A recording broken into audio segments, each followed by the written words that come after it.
It's gonna be rock shot today in IPL. ഇന്ന് മുംബൈ ഇന്ത്യൻസും RCBയും തമ്മിൽ ഏറ്റുമുട്ടുമ്പോൾ രോഹിത് ശർമ്മ, വിരാട് കോഹ്ലി ഇതായിരിക്കും എല്ലാവരും ഉറ്റുനോക്കുന്നത് അല്ലേ? കാരണം ഈ റോക്കോ ഫാക്ടർ വന്നതിന് ശേഷം ഒരു ഗംഭീര മാച്ചാണ് ഇന്ന് വരാൻ പോകുന്നത്.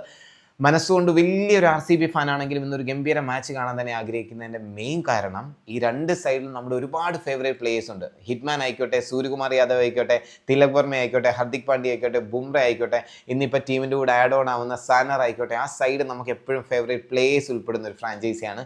ഇപ്പോഴത്തെ സൈഡിലേക്ക് വരുമ്പോഴത്തേന് ഫിലിപ്പ് സാൾട്ടിനെ മാറ്റുമെന്നറിയില്ല, മാറ്റാൻ സാധ്യത കുറവാണ്. കാരണം ചെന്നൈക്കെതിരെ ഗംഭീരമായി കളിച്ചിട്ടുണ്ട്. ഇനി ജേക്കബ് ബദേലൂടെ ഇന്നായാൽ ഒരുപാട് ഫേവറേറ്റ് പ്ലേയേഴ്സ് ഉള്ള RCB സൈഡും തമ്മിൽ ഏറ്റുമുട്ടും. ഇപ്പം നിങ്ങൾ നോക്കിയേ, ബുംറ വിരാട് കോഹ്ലിക്കെതിരെ എറിയുന്നു, അല്ലെ പടിക്കലിനെതിരെ, ടിം ഡേവിഡിനെതിരെ എറിയുമ്പോൾ ഒരു ഗംഭീര പോരാട്ടം തന്നെ നമുക്ക് കാണാൻ പറ്റും. പക്ഷേ ബുംറയുടെ കാര്യം പറയുമ്പോൾ അവസാനത്തെ 4 മാച്ചിൽ വിക്കറ്റ്ലെസ്സാണ്. ഒന്ന് ഓർത്ത് നോക്കി, കഴിഞ്ഞ വർഷത്തെ ക്വാളിഫയേഴ്സ് മുതൽ തുടങ്ങിയേക്കുന്നതാണ്, വിക്കറ്റ് ഒന്നുമില്ല.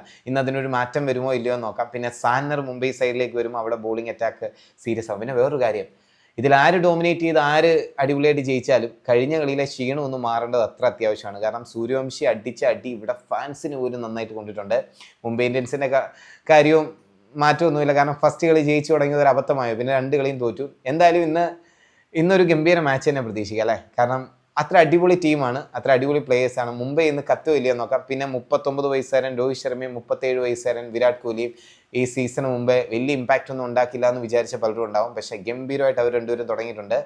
നമ്മുടെ ലൈഫ് ടൈമിൽ ഈ ലെജൻസിൻ്റെ കളി കണ്ട് ക്രിക്കറ്റ് ആസ്വദിക്കാൻ പറ്റിയാൽ നമുക്ക് വലിയൊരു ഭാഗമല്ല. അതിനിയും കുറച്ച് നാളുകൂടെ ഉണ്ടാവുള്ളൂ. Let's enjoy together.